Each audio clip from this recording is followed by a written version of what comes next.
मुनि श्री प्रसाद सागर जी के चरणों में सशत नमन। आप हमें प्रवचन दे करके कृतार्थ करें। मुनि श्री प्रसाद सागर। मोक्षमार्गस्य नेतारं भेतारं कर्मभूभृतां ज्ञातारं विश्वतत्त्वानां वन्दे तद्गुणलब्धये वन्दे तद्गुणलब्धये। देवादेव महावीर भगवान की 20वीं शताब्दी के प्रथम आचार्य शांतिसागर मुनि महाराज की, आचार्य विद्यासागर मुनि महाराज की, शांत मूर्ति वात्सल रत्नाकर आचार्य सन्मति सागर मुनि महाराज की, दीक्षा गुरु आचार्य वर्धमान सागर मुनि महाराज की, मुनि श्री विद्यासागर महाराज की,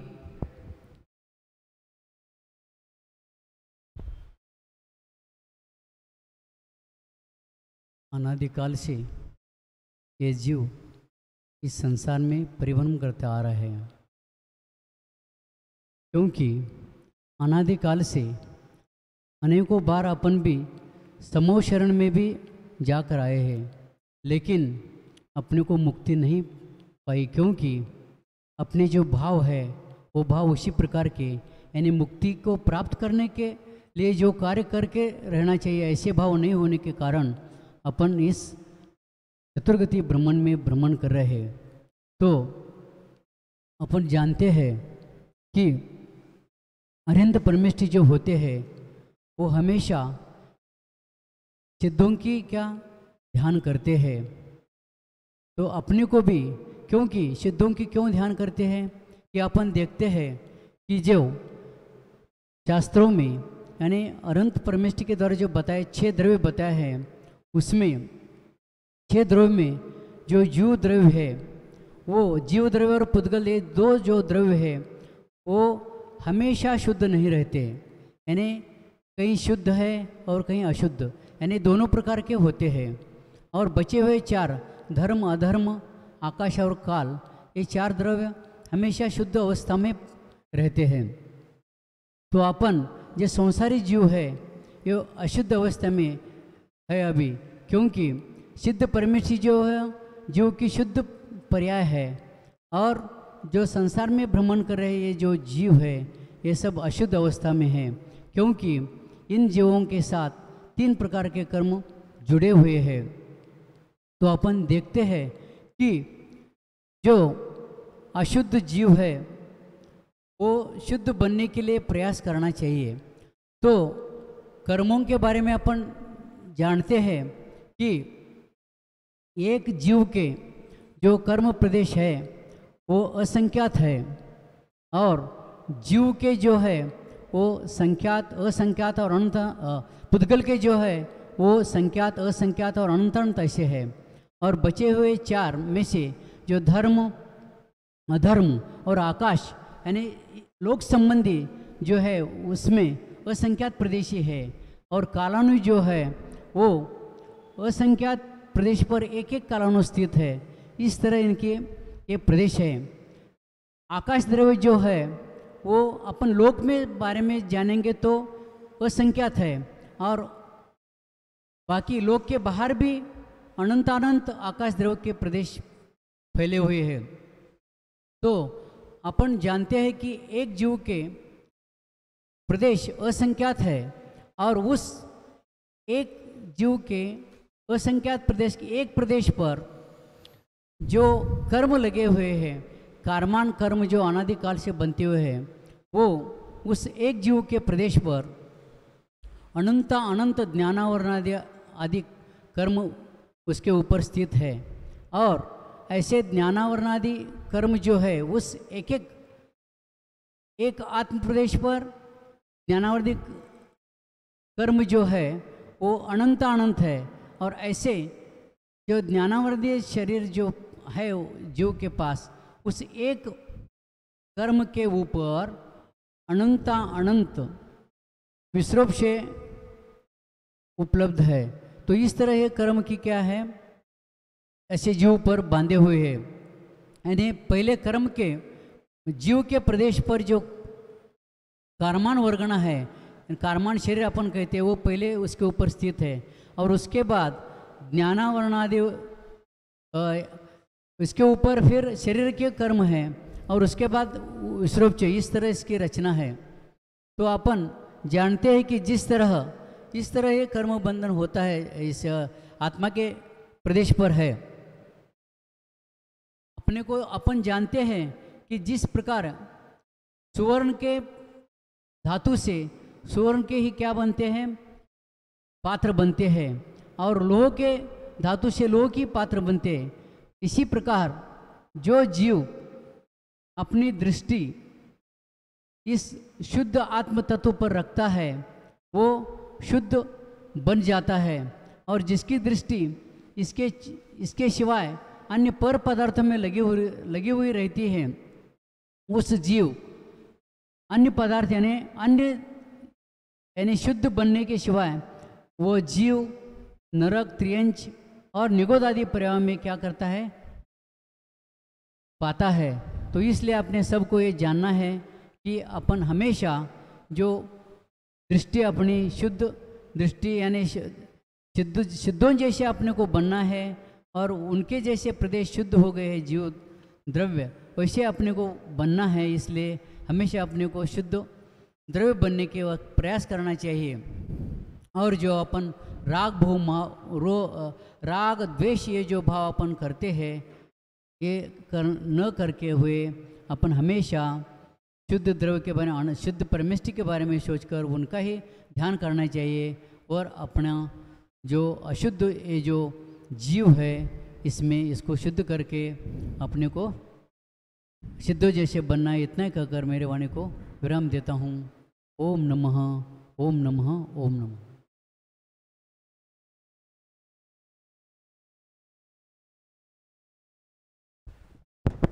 मुनि श्री विद्यासागर जी के चरणों में सशत नमन। मूक माटी का धारा प्रवचन आगे बढ़ाते हुए हमें कृतार्थ करें। मुनि श्री विद्यासागर जी महाराज। तुभ्यं नमस्त्रिभुवनार्तिहराय नाथ, तुभ्यं नमः क्षितितलामलभूषणाय, तुभ्यं नमस्त्रिजगतः परमेश्वराय, तुभ्यं नमो जिनभवोदधि शोषणाय, तुभ्यं नमो जिनभवोदधि शोषणाय। पंच परमेष्ठी भगवान की, द्वादशांग जिनवानी माता की, चारित्र्य चक्रवर्ती समाधि सम्राट मुनिकुल पितामह 20वीं शताब्दी के प्रथम आचार्य भगवंत शांति सागर जी मुनि महाराज की, अध्यात्म सरोवर के राजहंस आचार्य भगवान विद्यासागर जी मुनि महाराज की, दीक्षा गुरु शांत मूर्ति वात्सल्य रत्नाकर गुरुवर आचार्य भगवंत सन्मति सागर जी मुनि महाराज की, पूज्य श्री आचार्य वर्धमान सागर जी मुनि महाराज की, अहिंसा परमो धर्म की,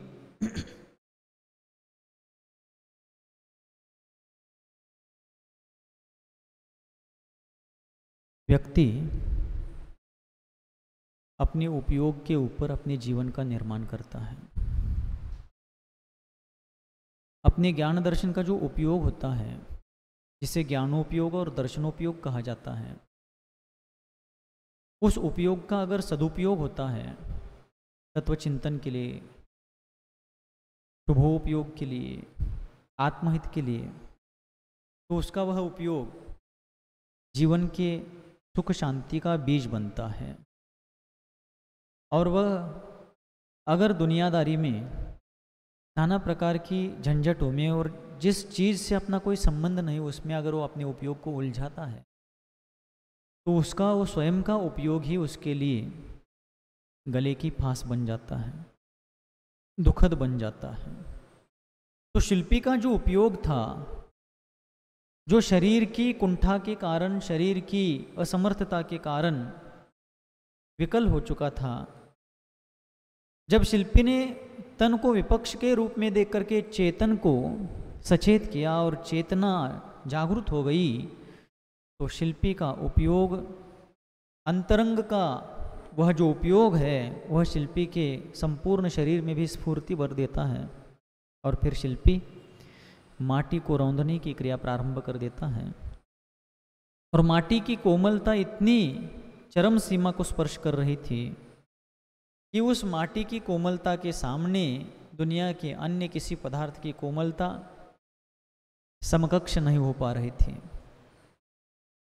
और इसलिए शिल्पी को लग रहा था कि ये मानो ऐसा लग रहा है कि स्पर्शातीत सिद्ध परमेष्टि को ही मानो मैं स्पर्श कर रहा हूँ। ऐसे आनंद का अनुभव शिल्पी कर रहे थे।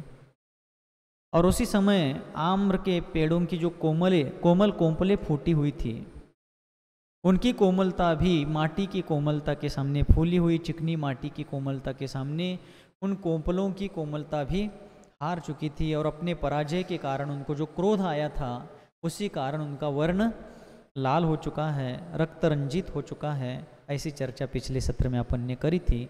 पृष्ठ क्रमांक 127, पेज नंबर 127। तो यहाँ पर अपन ने कल देखा था, यहाँ पर मखमल मार्दव का मान मर मिटा सा लगा। आम्र मंजुल मंजरी कोमलतम कोपलों की मसरूणता भूल चुकी अपनी अस्मिता। यहाँ पर अपने उपहास को सहन नहीं करती, लज्जा की घूंघट में छिपी जा रही है और कुछ कुछ कोपवती हो आई है। अन्यथा उसकी बाहरी पतली त्वचा हल्की रक्त रंजिता लाल क्यों है? तो इस प्रकार उन कोपलों की बाहरी पतली त्वचा जो है अपनी पराजय से उद्विग्न हो चुकी है, क्षुब्ध हो चुकी है, और इस कारण उसमें लालिमा छाई हुई है जो उसके क्रोध को दर्शा रही है कि माटी ने मेरे कोमलता को पराजित कर दिया है। इस प्रकार का क्रोध भाव उन कोपलों में दर्श रहा है।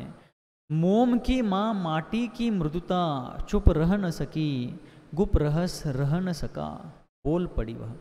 मोम की माँ माटी ऐसा कहा जा रहा है यहाँ पर। मोम की माँ माटी ऐसा क्यों कहा? मोम जो होता है वह भी अत्यंत स्निग्ध और कोमल होता है, लेकिन उस मोम की कोमलता को जन्म देने वाली माँ अगर कोई है तो माटी है। अर्थात माटी की कोमलता को देख करके ही मोम इतना कोमल हो चुका है।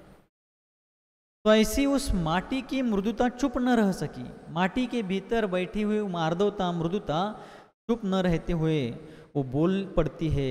गुप रहस न रह सका, रहस्य यानी रहस्य, राज।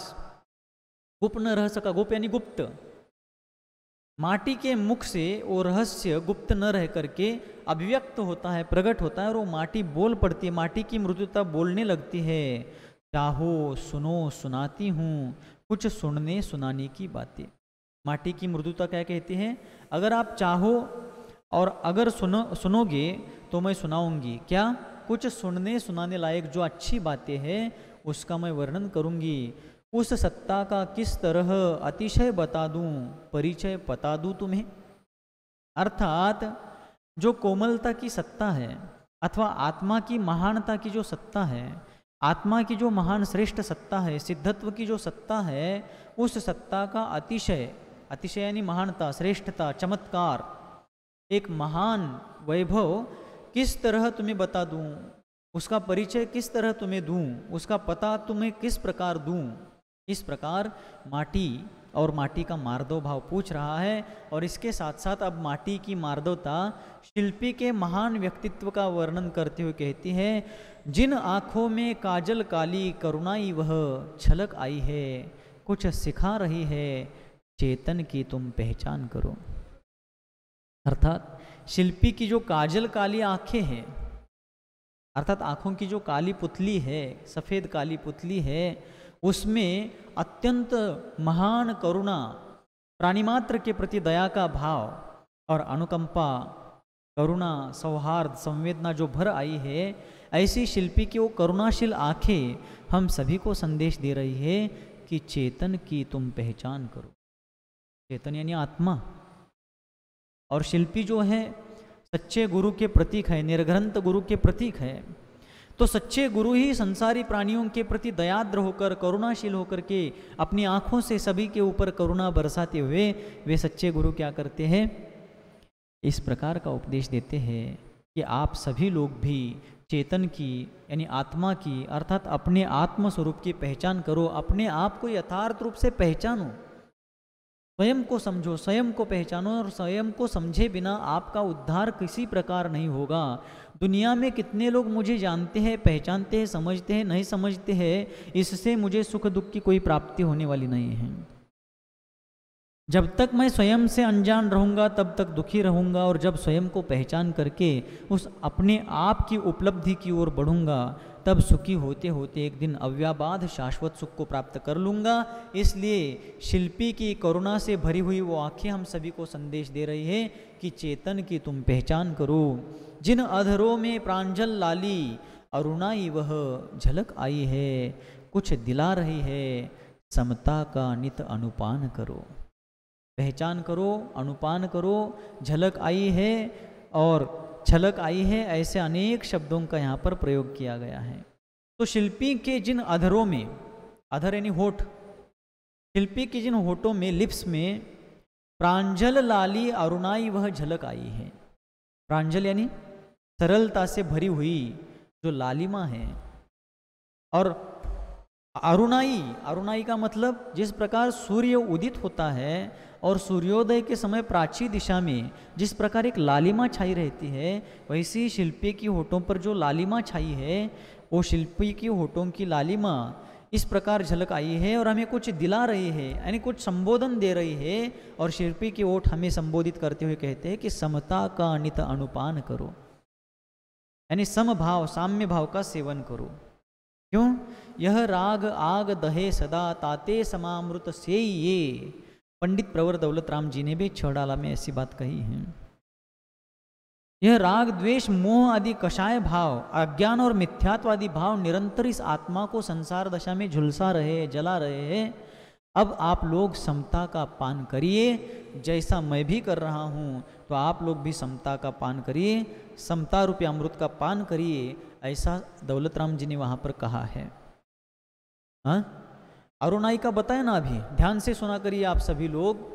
सूर्य जिस प्रकार उदित होता है तो सूर्योदय के समय पूर्व दिशा में जो लालिमा होती है उसका अर्थ है अरुणाई। प्रांजल का अर्थ सरलता, सभी बताया है, ध्यान से सुनिए। तो क्या बता रहा था मैं? समता भाव। कुंद कुंद भगवान ने भी कहा है, चारितम खलु धम्मो धम्मो जोसो समोत्य निदिठो मोह खोह विहीनो परिणामो अपनो ही समो। प्रवचन सार ग्रंथराज में ये गाथा कही है कि चारित्र ही धर्म है। चारितम खलु धम्मो धम्मो जोसो समोत्य निदिठो, चारित्र ही धर्म है और वो धर्म समभाव, साम्य भाव रूप है, समता भाव रूप है, ऐसा जिनेन्द्र भगवान के द्वारा कहा गया है। मोह खोह विहीनो परिणामो अपनो ही समो, और मोह और क्षोभ से रहित आत्मा के जो परिणाम है वही साम्य कहलाता है, और वह साम्य भाव ही चारित्र है, ऐसा भगवान कुंद कुंद आचार्य महाराज कह रहे हैं।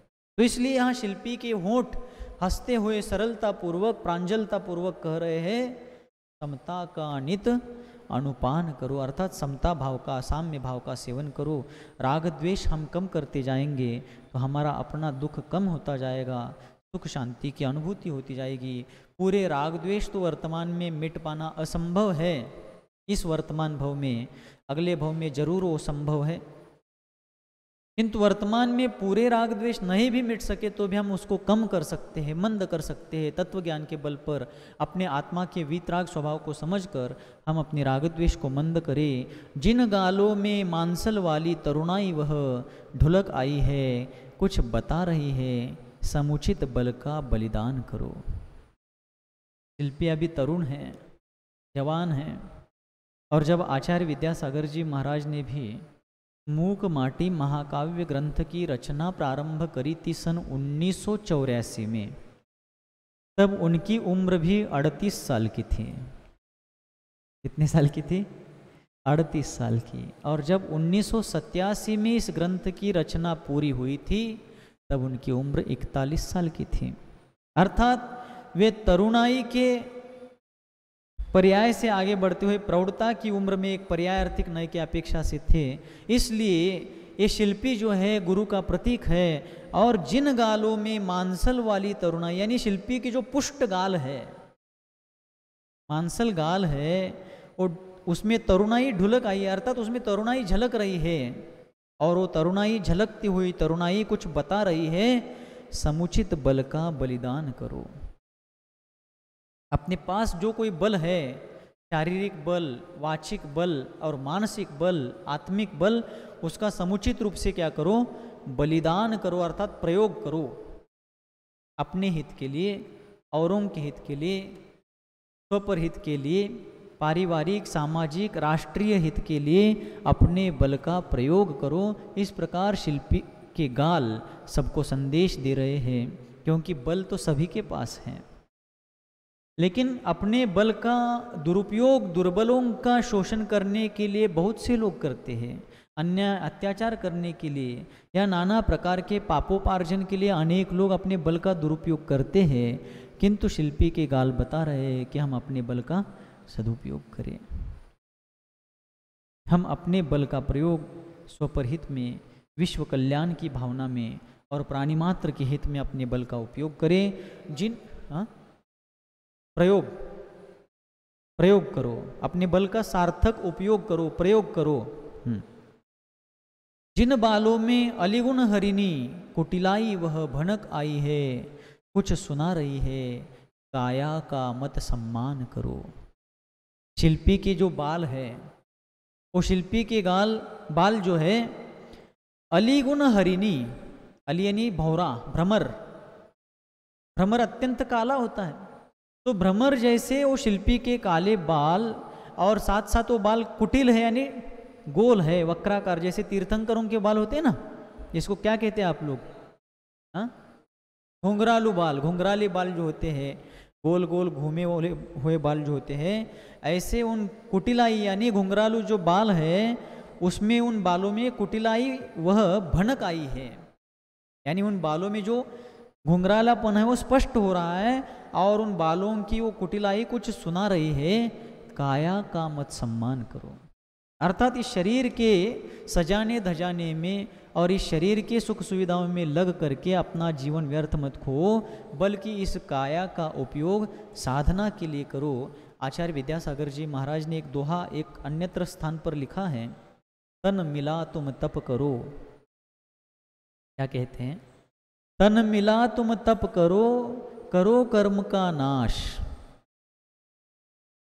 तन मिला तुम तप करो, तन यानी शरीर, शरीर मिला है, मनुष्य शरीर मिला है, तो तुम तप करो, साधना करो, क्योंकि चारों गतियों में देवगति, नरक गति, तिर्यंच गति, यहाँ पर संयम का अधिष्ठान, देव और नरक गति में तो बिल्कुल नहीं, तिर्यंच गति में देश संयम संभवनीय है, किंतु मनुष्य गति में एक देश संयम ही नहीं, जो तिर्यंच गति में एक देश संयम का पालन हो सकता है, किंतु मनुष्य गति में एक देश संयम ही नहीं, संपूर्ण संयम का अधिष्ठान अनुष्ठान किया जा सकता है। तो इसलिए तन मिला तुम तप करो, करो कर्म का नाश, रवि शशि से भी अधिक है तुम में दिव्य प्रकाश। रवि यानी सूर्य, शशि यानी चंद्र, रवि शशि से भी अधिक है तुम में दिव्य प्रकाश। सूर्य और चंद्रमा से भी, कोटि कोटि सूर्य चंद्रमा से भी ज़्यादा तुम में दिव्य केवल ज्ञान रूपी प्रकाश छिपा हुआ है, उसको प्रगटाने के लिए तन मिला तुम तप करो। इसलिए शिल्पी के काले बालों की कुटिलाई भी भनक आई, यानी स्पष्ट रूप से संदेश दे रही है कि काया का मत सम्मान करो। इस देह को सजाने धजाने संवारने में और उसका पोषण करते हुए उसको सुख सुविधा प्रदान करने के बजाय तुम उसको साधना के रूप में आगे बढ़ाओ। जिन चरणों में सादर आली चरणाई वह पुलक आई है, गुनगुना रही है, पूरा चलकर विश्राम करो। देखो कवि की प्रतिभा, काव्य कौशल्य। तो शिल्पी के जिन चरणों में सादर आली यानी विनम्रता पूर्वक, आली यानी आई हुई, चरणाई वह, चरणाई यानी चलने की शक्ति। शिल्पी के जो चरण अभी तक माटी के लिए कुचलने के लिए, रौंदने के लिए, उसको चिकनाई तक पहुंचाने के लिए असमर्थ बने हुए थे, खून का बहाव जमाव के रूप में हो चुका था और शरीर विपक्ष के रूप में ढल चुका था, अब वो फिर से जागरूक सचेत हो चुका है। ऐसे शिल्पी के चरणों में सादर आली यानी उत्साहपूर्वक आई हुई, नम्रतापूर्वक आई हुई जो चरणाई है यानी चलने की शक्ति है, वह पुलक आई है यानी अत्यंत उत्साहित हुई है।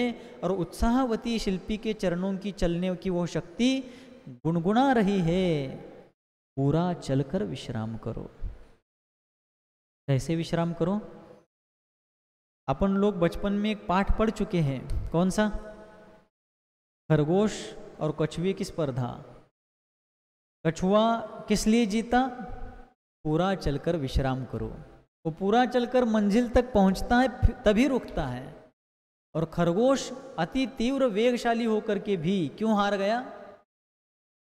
बीच में ही वो रुक जाता है, बीच में ही प्रमादी बन जाता है। इसलिए हमें पूरा चलकर विश्राम करो। हमारा लक्ष्य है मुक्ति की प्राप्ति। हमें मुक्ति मंजिल को प्राप्त करना है और जब तक वहाँ पहुँचते नहीं है तब तक हमें रुकना नहीं है। महाराज अभी तो आप रुके हुए हैं यहाँ पर किशनगढ़ में, जैन भवन में। काया से रुकने की बात नहीं है सिर्फ।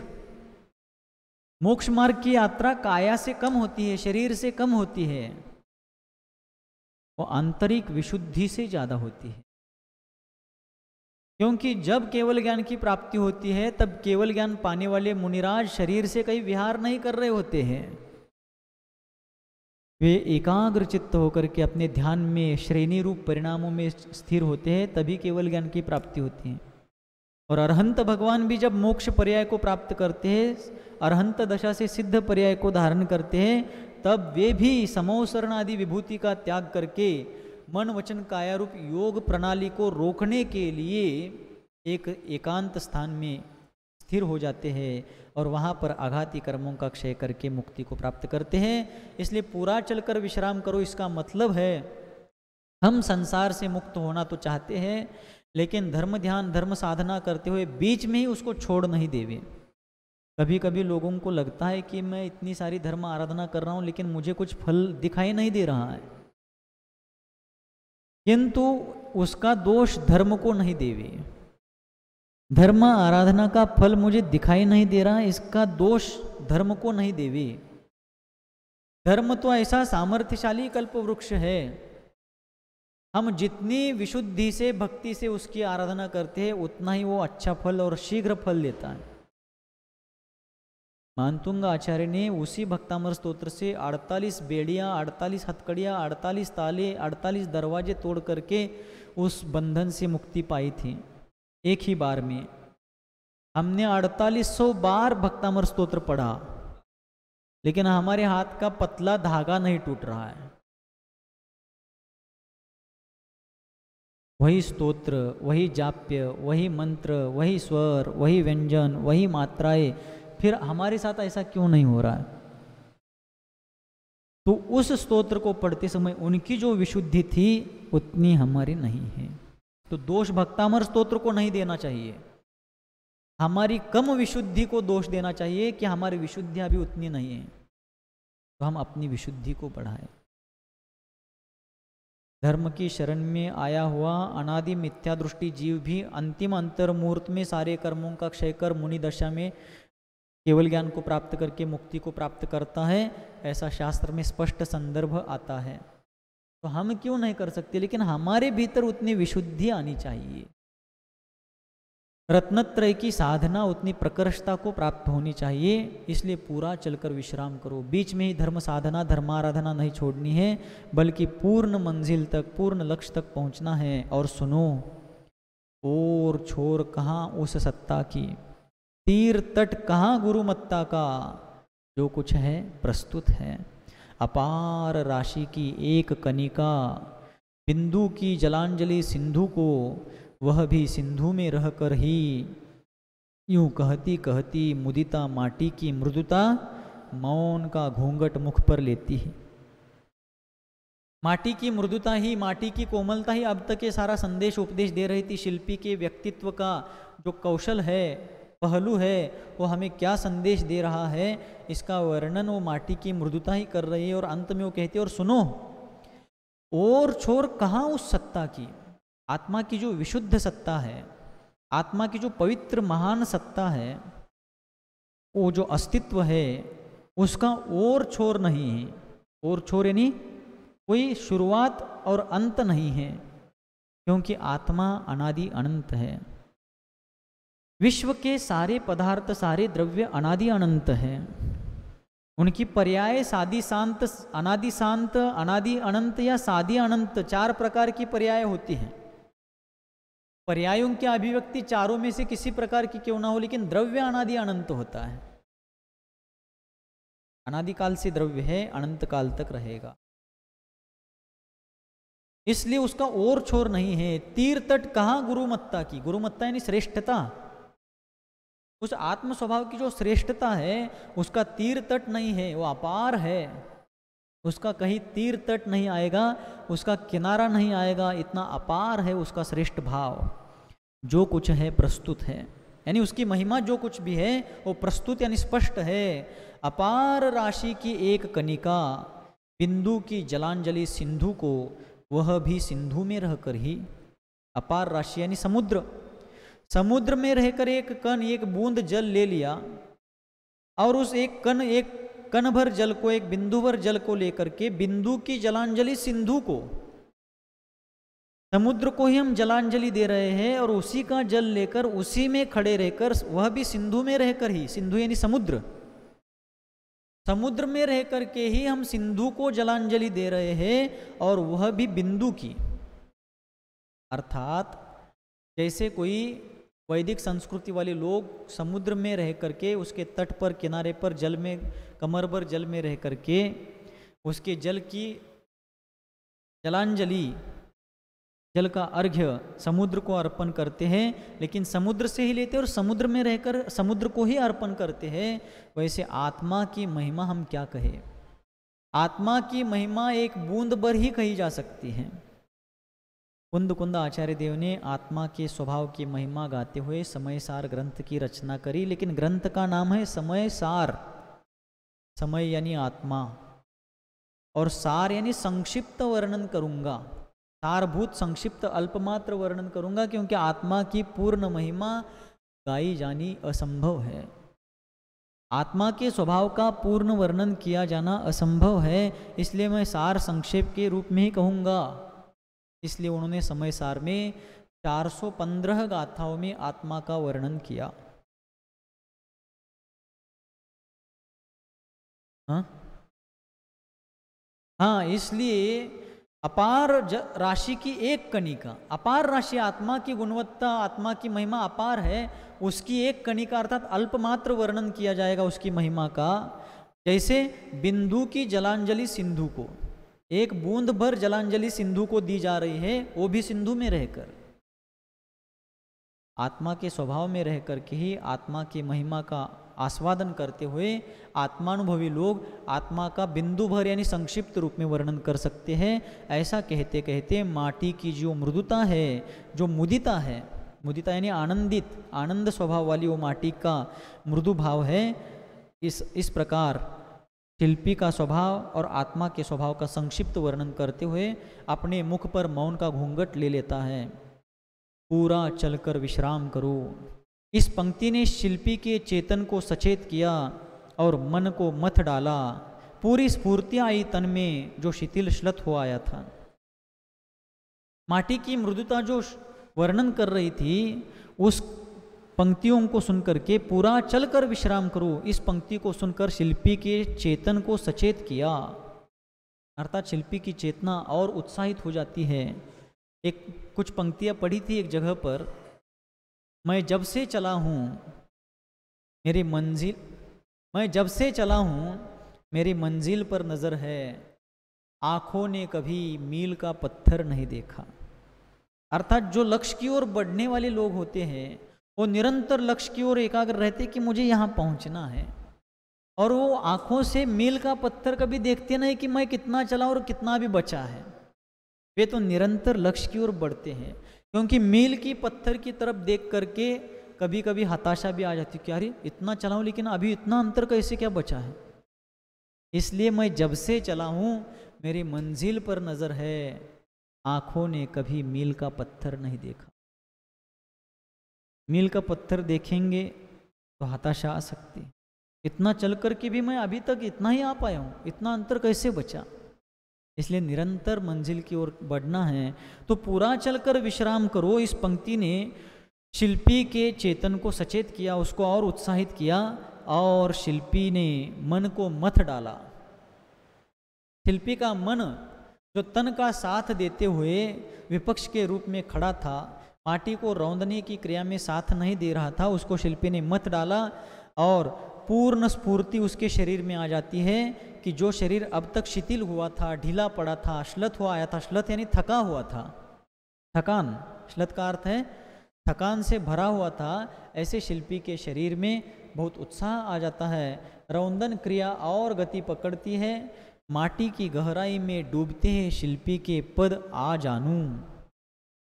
और रौंदन की, माटी को रौंदने की जो क्रिया, चिकनाई तक पहुंचने की जो क्रिया चल रही थी, वो और तीव्र गति से चालू हो जाती है। माटी की गहराई में शिल्पी के पैर डूब जाते हैं। कहाँ तक डूब जाते हैं? आ जानू। जानू यानी घुटना। संस्कृत में, संस्कृत भाषा में घुटने को जानू कहते हैं। योगासन में एक योग आता है जानू बंधासन, या किन्हीं किन्हीं महापुरुषों को आजानु बाहु कहते हैं। आजानु बाहु का मतलब क्या? जिनके हाथ इतने लंबे हैं कि वो खड़े रहने पर, सीधा खड़े रहने पर भी उनके हाथ घुटने तक आते हैं, इतने लंबे उनके हाथ हैं, उनको कहते हैं आजानु बाहु।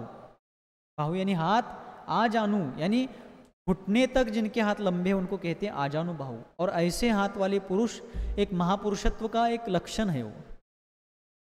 तो शिल्पी के पैर घुटने तक डूब रहे उस माटी में और रौंदने की क्रिया तीव्र गति से चल रही है।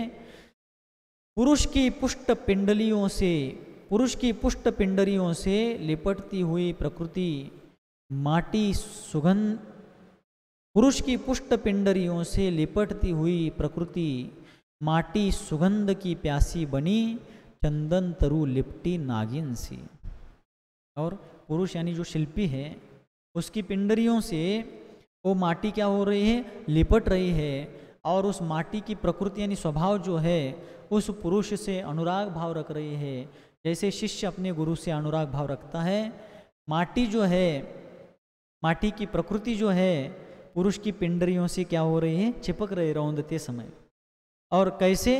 सुगंध की प्यासी जो नागिन होती है वो जिस प्रकार चंदन के पेड़ को क्या हो जाती है? लिपटती है, उसी प्रकार सुगंध की प्यासी नागिन की तरह ये माटी शिल्पी की पिंडरियों से क्या कर रही? लिपट रही है। क्योंकि वह एक शिष्य की प्रतीक है और शिल्पी गुरु के प्रतीक है। तो शिष्य जिस प्रकार गुरु के चरणों में अनुराग रखते हुए गुरु के चरणों पर अपना मस्तक रख देते हैं, उसी प्रकार यह माटी भी शिल्पी के पिंडलियों से चिपक रही है। लिपटन की इस क्रिया से महासत्ता माटी की बाहुओं से फूट रहा है वीर रस। साहित्य रस में मतलब साहित्यिक ग्रंथों में, जो साहित्यिक शास्त्र होते हैं उन ग्रंथों में 9 रसों का वर्णन आता है। 9 प्रकार के रस आते हैं साहित्य शास्त्र में। वीर रस, हास्य रस, बीभत्स रस, श्रृंगार रस और शांत रस इत्यादि 9 रस आते हैं। इसमें भी 9 रसों का वर्णन अब क्रम से आएगा। अभी वीर रस आता जाएगा, उसके बाद क्रम क्रम से 9 रसों का वर्णन होगा। अंत में आता है शांत रस। तो रस का मतलब क्या? एक विशिष्ट प्रकार की फीलिंग, वीरता की फीलिंग, हास्य भाव की फीलिंग, शांति की फीलिंग इत्यादि रूप से जो होता है, ऐसे 9 रस होते हैं। जिस प्रकार कोई रस आप लोग सेवन करते हैं या कोई जो भोजन कर रहा है वो रस का सेवन करता है, आम्र रस हो, अनार का रस हो या कोई लवण रस हो, मधुर रस हो, इत्यादि रूप से उसको सेवन करते हुए जिस प्रकार फीलिंग होती है, उसी प्रकार वीरता का अनुभव, हास्य का अनुभव इत्यादि रूप से ये 9 रस होते हैं। इसी का अब यहाँ पर वर्णन होगा।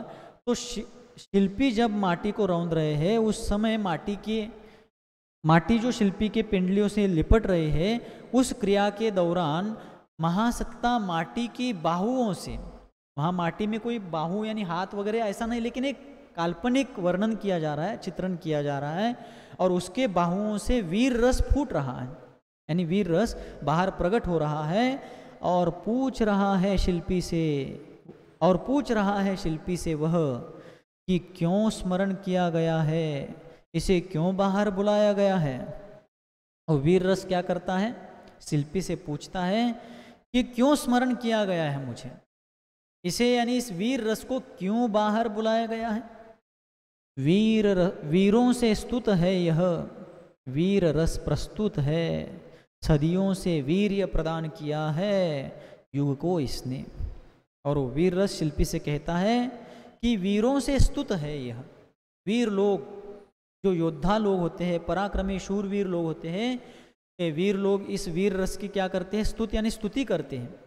ये वीर रस वीरों से स्तुत है यानी स्तुति किया हुआ है, वीर रस प्रस्तुत है।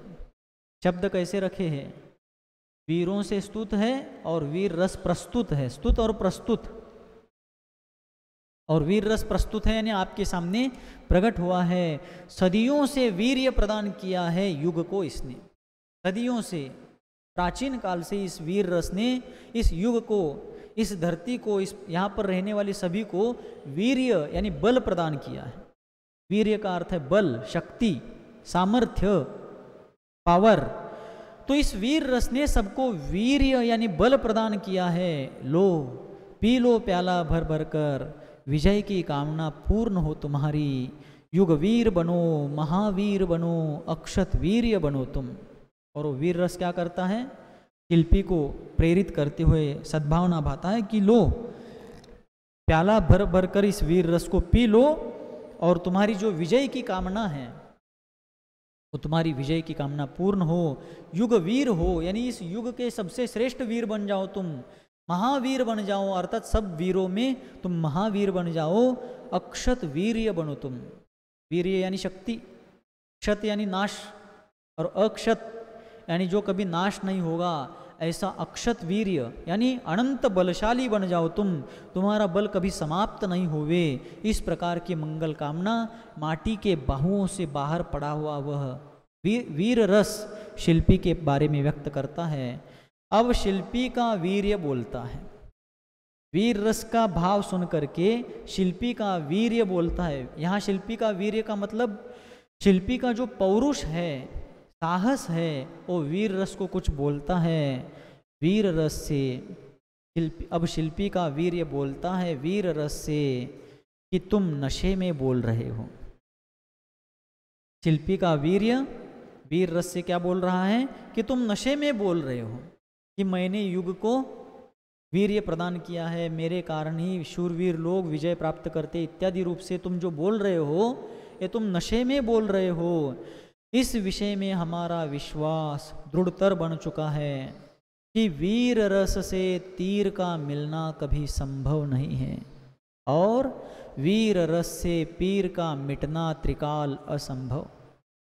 शिल्पी का जो वीर्य है, शिल्पी का जो बल है, क्योंकि शिल्पी का बल जो है वो सात्विक बल है, और शिल्पी का सात्विक बल वीर रस को बोल रहा है कि तुम नशे में बोल रहे हो।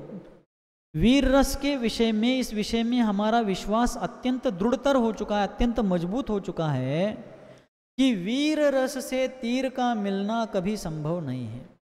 वीर रस का प्रयोग कहाँ किया जाता है, युद्ध में, रणभूमि में, संग्राम में किया जाता है।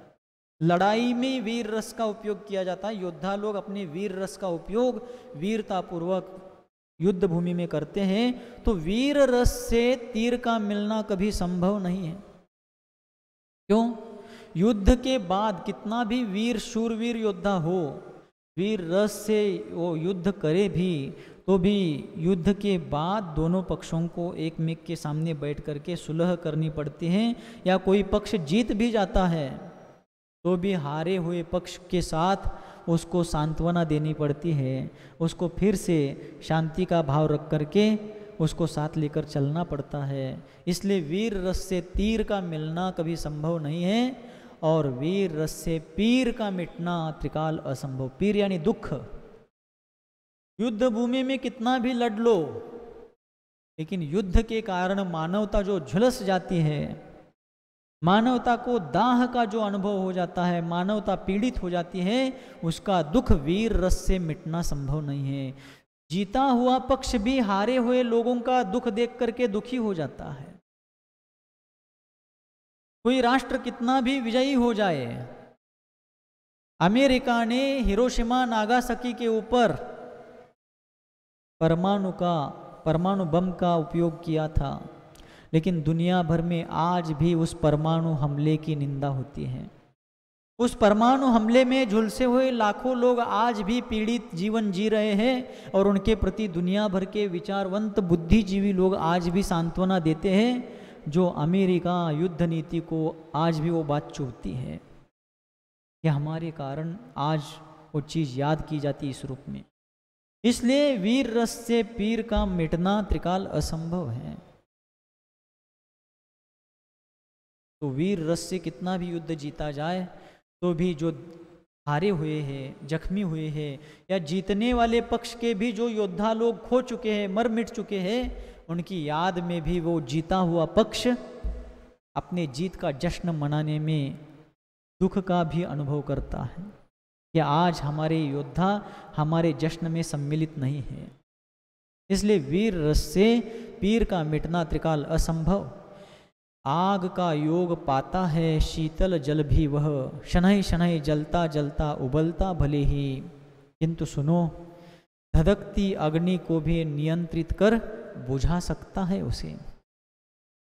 शिल्पी वीर रस को समझा रहे हैं कि आग का योग पाता है, अग्नि के संयोग से शीतल जल भी धीरे धीरे, शनैः शनैः यानी धीरे धीरे जलता जलता भले ही उबलता है, खौलने लगता है, किंतु सुनो वो खौलता हुआ अग्नि के संयोग से उबला हुआ, खौलता हुआ, धधकता हुआ वह जल भी धधकती अग्नि को नियंत्रित कर सकता है। ऐसा कोई नियम नहीं कि अग्नि को बुझाने के लिए ठंडा जल ही चाहिए। जल रही अग्नि पर ठंडा जल डालो या गर्म जल डालो, मीठा जल डालो या खारा जल डालो, जल का स्वभाव है अग्नि को बुझाना। इसलिए वो धधकती अग्नि को भी नियंत्रित कर सकता है। अग्नि के संयोग से भले वो जल स्वयं अपना शीतल स्वभाव छोड़कर गर्म हुआ भी हो, तो भी वो जलता उबलता जल अग्नि को नियंत्रित कर सकता है। क्यों? उसका स्वभाव अग्नि को बुझाना है। परंतु वीर रस के सेवन करने से तुरंत मानव खून खूब उबलने लगता है, काबू में आता नहीं वह। दूसरों को शांत करना तो दूर, शांत माहौल को भी खौलने लगता है ज्वालामुखी सम। वीर रस कह रहा था ना शिल्पी से गर्व से कि लो खूब पी लो प्याला भरकर, विजयी बनो तुम, विजय की कामना तुम्हारी पूर्ण हो, युगवीर बनो, महावीर बनो, अक्षत वीर्य बनो तुम। इस प्रकार जो वीर रस का दंभ था, शिल्पी उसको समझाते हुए कहते हैं कि वीर रस का सेवन करने से, अर्थात किसी के मन में वीर रस फड़फड़ाने लगे, युद्ध छेड़ करके, रणभूमि में संग्राम पराक्रम दिखा करके मैं अपने आप को योद्धा घोषित करूं, इस प्रकार किसी के मन में वीर रस उबलने भी लगे, तो भी वीर रस का सेवन करने से तुरंत मानव का खून क्या होने लगता है? उबलने लगता है, काबू में आता नहीं वह। और वीर रस के कारण वो काबू नहीं हो पाता, नियंत्रित नहीं हो पाता। दूसरों को शांत करना तो दूर, जिसके मन में वीर रस खौल रहा है, उबल रहा है, वो दूसरों को तो शांत कर ही नहीं सकता, किंतु शांत माहौल को भी क्या करता है? वो खौलने लगता है। अर्थात युद्ध का जो उन्माद है, युद्ध की जो भूमिका है, युद्ध की जो भावना है, वो शांत माहौल को बिगाड़ देती है ज्वालामुखी के समान। किसी भी राष्ट्र में, किसी भी प्रांत में, किसी भी देश में या किन्हीं भी गुटों में युद्ध होने लगता है तो शांत माहौल नष्ट हो जाता है। इतिहास अपन पढ़ते हैं तो इतिहास में अनेक युद्ध हो चुके हैं। रामायण का युद्ध हुआ है, महाभारत का युद्ध हुआ है, उसके बाद भी भारतीय सीमा पर अनेक युद्ध हो चुके हैं। भारत देश में अंग्रेजों के साथ भारतीयों का, मुगलों के साथ भारतीयों का, अनेक अन्याय अत्याचारियों के साथ भारतीयों का युद्ध हुआ। अन्य देशों के सीमाओं पर भी अनेक बार युद्ध हो चुके हैं, लेकिन उन युद्धों के प्रसंग जब भी आप पढ़ेंगे तो आपको ये पढ़ने को मिलेगा कि उसमें कितना संघर्ष, कितना खून बहा है, सारी धरती रक्त रंजिता हो चुकी है। इसलिए शांत माहौल को वीर रस खोलने लगता है ज्वालामुखी के समान, और इसके सेवन से उद्रेक उद्दंडता का अतिरेक जीवन में उदित होता है। शिल्पी समझा रहे वीर रस को कि इसके सेवन से, यानी वीर रस के सेवन से उद्रेक उद्दंडता का जीवन में अतिरेक उदित होता है। उद्दंडता यानी घमंड, अकड़, उस उद्दंडता का उद्रेक होने लगता है, अतिरेक होने लगता है। पर अधिकार चलाने की भूख इसी का परिणाम है। वीर रस के कारण ही पर यानी दूसरों पर अधिकार जमाने की भावना उत्पन्न होती है।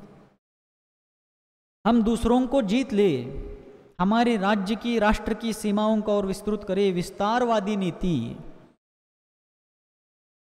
तो इस कारण दूसरों पर अधिकार चलाने की भावना जो है, यह वीर रस का ही परिणाम है।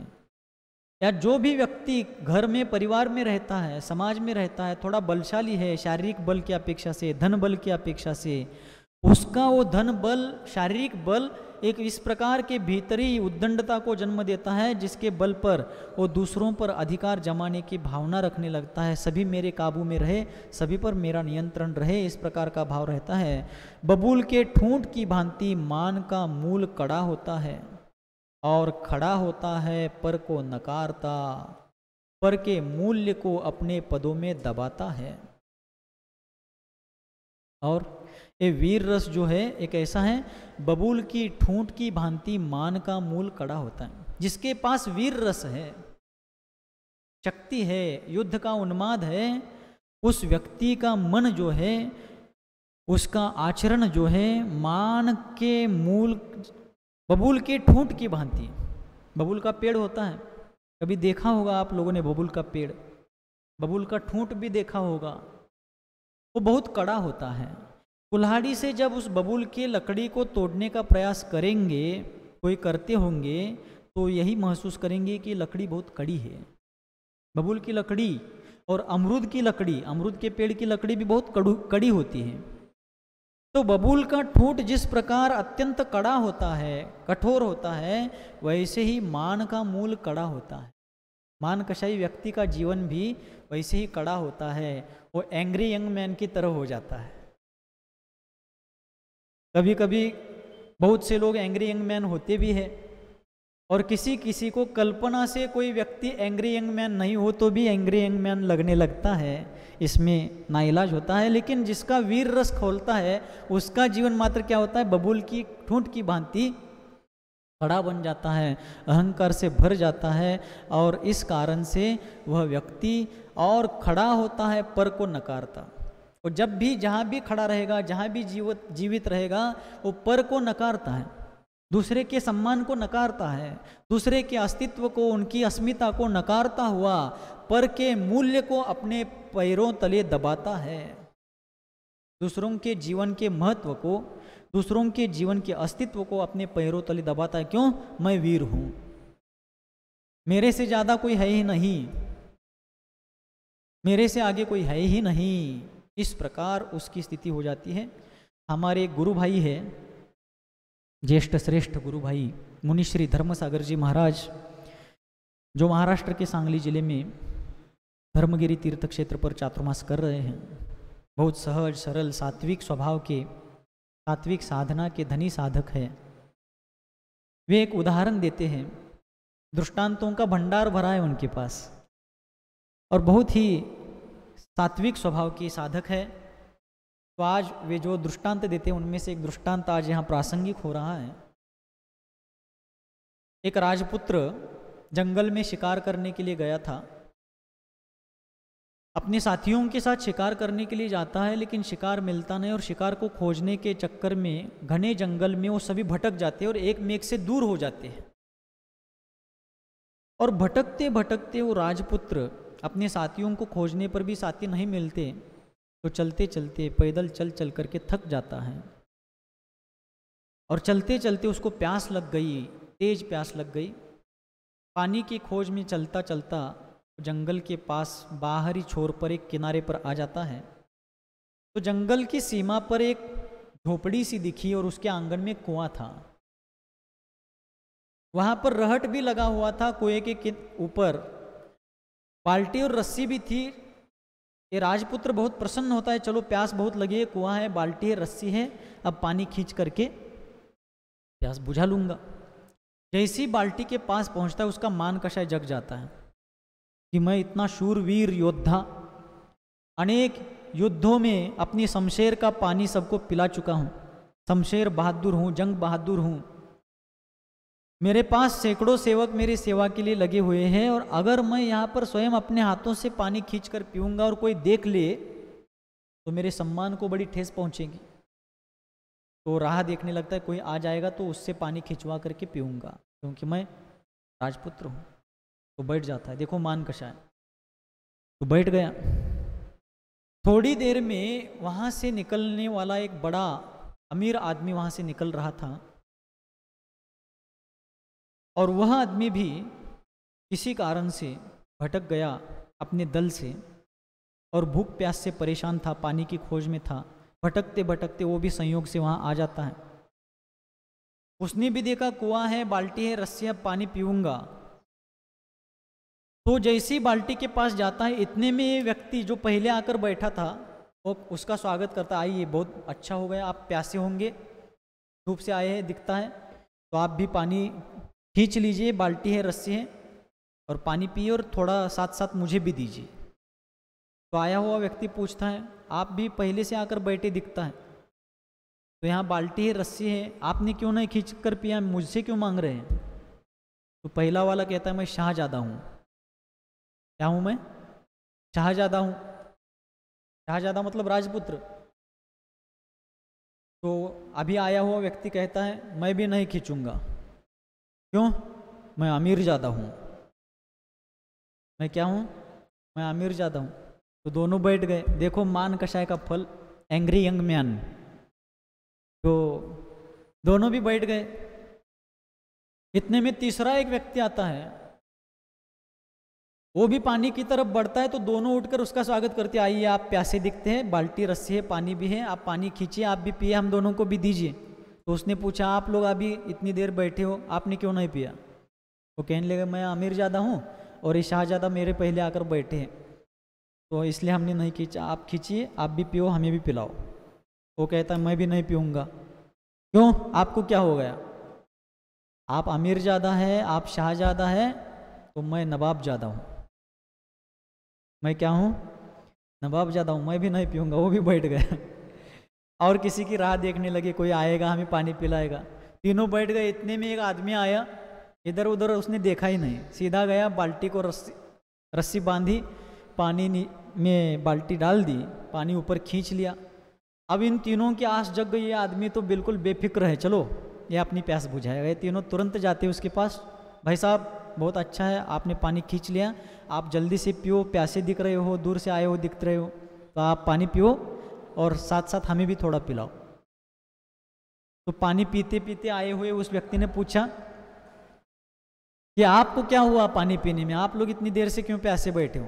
तो कहने लगे, मैं नवाबजादा हूँ, या अमीरजादा और ये शाहजादा मेरे पहले आकर बैठे हैं, तो हम लोगों ने और किसी की राह देखी इसलिए हमने पानी नहीं पिया है। उसने पेट भर कर पहले पानी पी लिया, बचा हुआ पानी कुएं में डाल दिया। वो कहने लगा, अरे अरे क्यों फेंक रहे हो, हमें दो। तो कहने लगा, आप नवाबजादा, अमीरजादा और शाहजादा अपने घर में होंगे, अपना ज़्यादापन घर में दिखाना। मैं हरामजादा हूँ। मैं क्या हूँ? हरामजादा हूँ, मैं नहीं दूंगा आपको। आपको क्या, आपके हाथ टूटे हैं? अमीरजादा, नवाबजादा, शाहजादा सब घर में, प्यासे है तो अपने हाथ से खींचो। लेकिन अहंकार ऐसा करने नहीं देता है। एंग्री यंग मैन्स की ऐसी स्थिति हो जाती है, इसको कौन क्या करे। तो इस प्रकार उसके जो मान कषाय होता है वो पर के मूल्य को, यानी दूसरों के मूल्य को, पर का मूल्य यानी दूसरों के जीवन मूल्य को अपने पैरों तले, अपने पदों तले दबाता है। मान को धक्का लगते ही वीर रस चिल्लाता है। आपा भूलकर आग बबूला हो, पुराण पुरुषों की परंपरा को ठुकराता है। शिल्पी के मुख से इस प्रकार वीर रस की निरुपयोगिता सुन करके वो वीर रस क्या करता है? चिल्लाने लगता है, क्योंकि उसके मान को धक्का लग जाता है। और आपा भूल कर, अपना नियंत्रण भूल करके आग बबूला हो जाता है, क्रोधित हो जाता है, पुराण पुरुषों की परंपरा को ठुकराता है। अब ठुकरा करके क्या करता है, इसको अपन अगले सत्र में देखते हैं। जिनके हृदय रूपी पद्म सरोवर से विश्वव्यापी वात्सल्य की लोक कल्याणकारिणी धर्मगंगा सर्वजन सुखाय और सर्वजन हिताय इस लोकोत्तर भावना से निरंतर और निर्व्याज रूप से बहती है, जो वर्तमान धर्मतीर्थादिनायक भगवान सन्मतिनाथ के लघुनंदन हैं, जो चारित्र्य चक्रवर्ती आचार्य भगवंत शांति सागर जी महामुनिराज के मूल संघ आचार्य परंपरा के आभूषण स्वरूप है, जो हमारे जीवन के सर्वे सर्वा भाग्य विधाता हैं, जिनका जीवन मानवता की प्रतिमूर्ति और उदारता का उदाहरण है, मूलाचार ही जिनका साधन है और समय सार ही जिनका साध्य है, जो धर्मरथ के समर्थ सारथी है और मार्दव धर्म के जो चलते फिरते जीवंत रूप है, ऐसे आचार्य भगवंत गुरुदेव सन्मति सागर जी यतिपति के समान सभी की मति सन्मति हो और सभी की गति पंचम गति मोक्ष गति हो। इस प्रकार की मंगलमय भावना प्रार्थना गुरुदेव सन्मति सागर जी महाराज के त्रिभुवन सुंदर लोकपूज्य चरण कमल में व्यक्त करते हुए वाणी को विराम देता हूँ। बोलिए शांत मूर्ति वात्सल्य रत्नाकर गुरुवर आचार्य भगवंत सन्मति सागर जी मुनि महाराज की